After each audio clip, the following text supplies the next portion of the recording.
Hey guys, what's up? It's Crumb here, and today I'm going to be showing you how to get Boots of Lightness on Runescape 2007.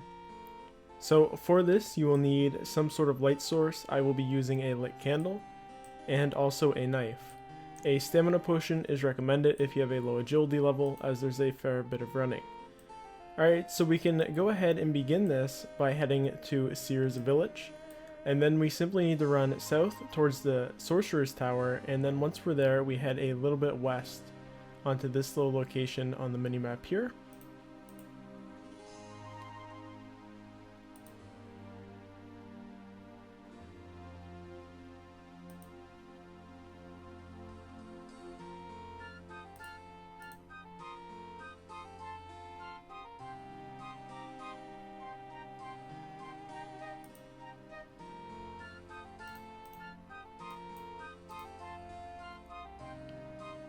Once you've hit the Sorcerer's Tower, go ahead and run west.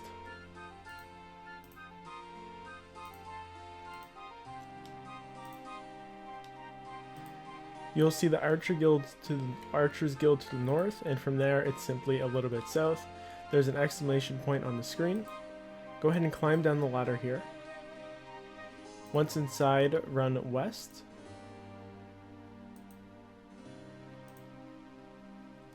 At the most western point in this room, there will be a staircase. Go ahead and climb down. Then, on the eastern side of the room, there will be a web. Go ahead and slash it with your knife. And inside this area are the Boots of Lightness. These boots will decrease your weight when worn, allowing you to run longer. Thank you guys for watching, and until next time, love, peace, and chicken grease.